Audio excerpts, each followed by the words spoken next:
Today's first story comes from the Reddit user Short Story 1. There's a monster under my son's bed. There's a monster under my son's bed and it's been terrorizing him.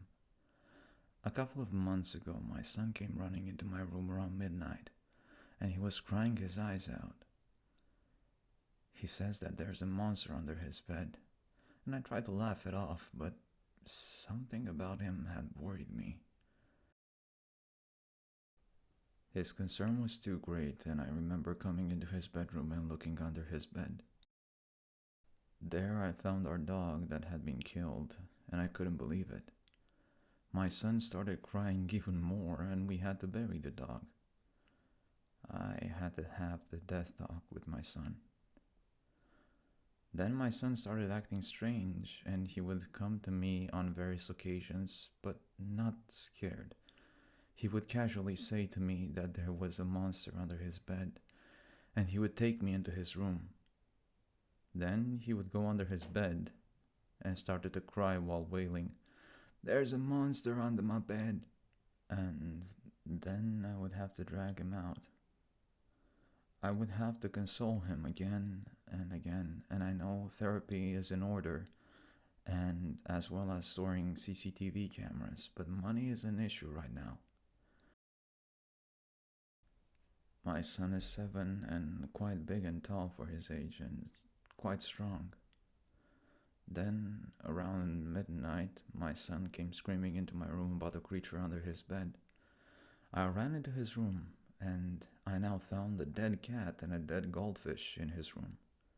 I had to bury them, and I know that my son is even more traumatized by the whole experience.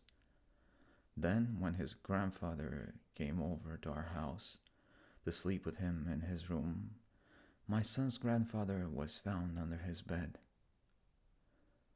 There were no marks, but clearly something took his breath away. Then I decided to sleep in my son's room all alone. I waited around midnight and I even went under his bed with various weapons.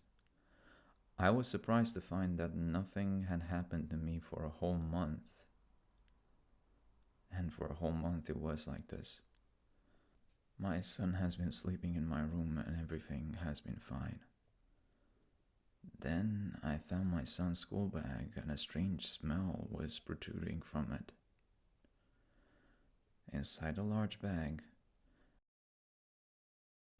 I had found bloody knives and animal hairs around them,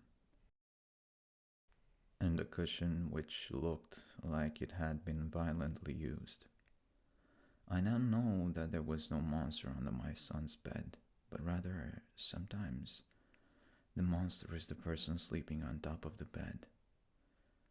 I have to have a word with my son. The end.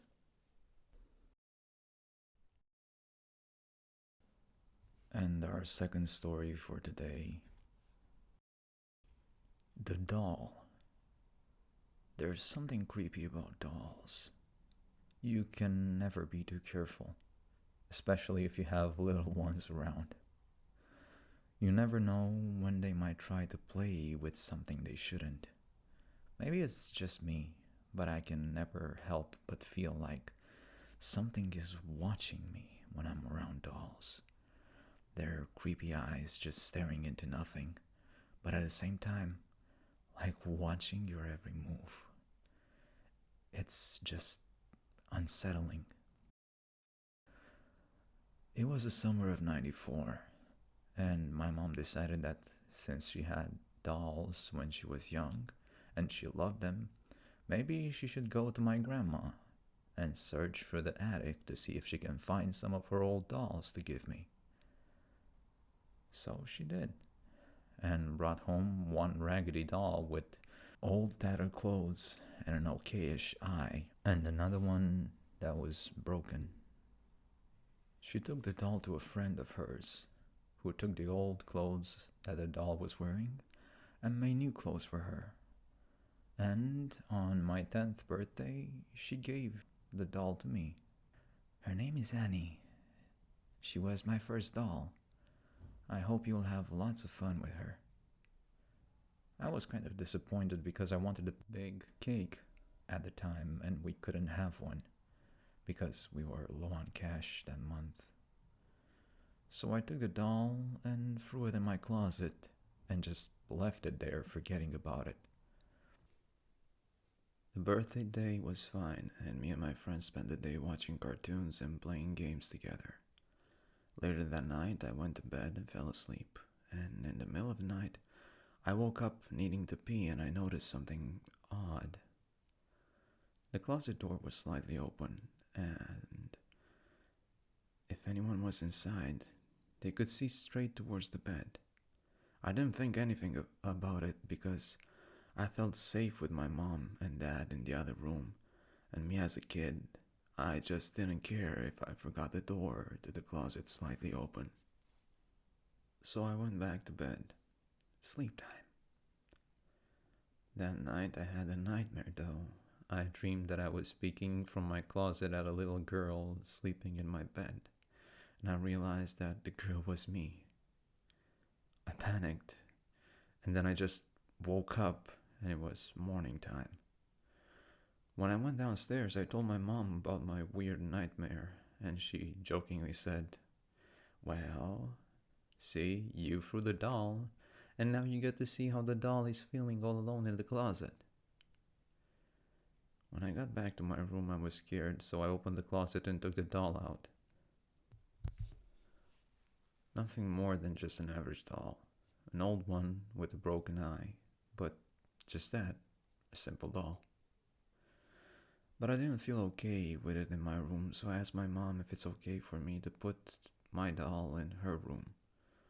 She told me to put it on the dresser in my parents' room, so I did. I made the doll look pretty on the dresser, and I thought nothing of it. Later that evening, when I went to bed, I made sure that my closet door was closed. I just didn't want to have the nightmare again.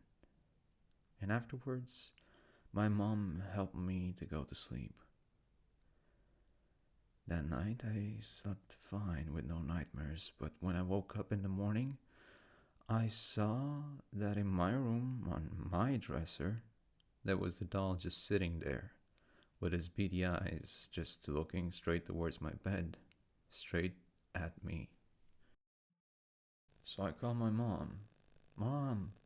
When she came into my room, I asked if she moved the doll in my room. She said no, she didn't, and that she thought that I was the one that took her in my room because she heard the door open in the middle of the night and heard tiny footsteps coming in her room, and then heard someone grab the doll and take it out of the room.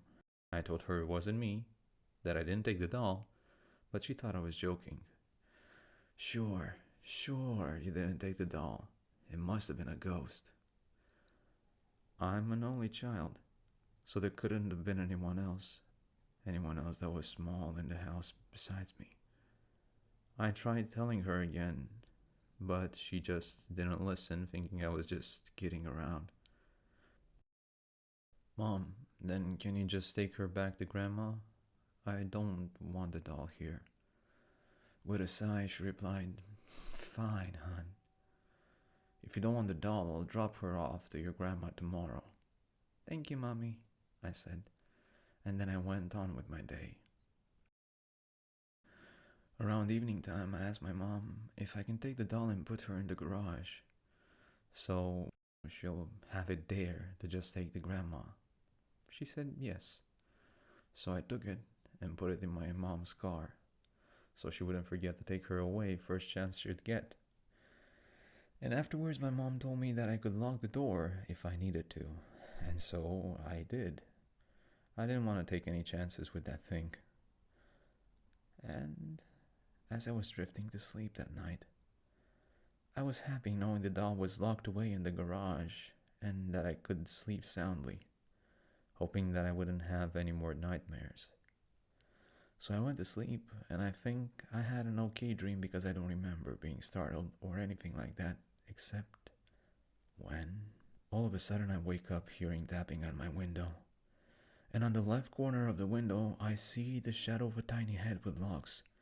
It was dark outside, but I could see from the outside streetlights the outline of the doll's head looking through the window. I screamed and yelled, "Mom!" while staring at the thing in the window. "The doll is at my window!" My mom came in slamming the door and turned on the lights.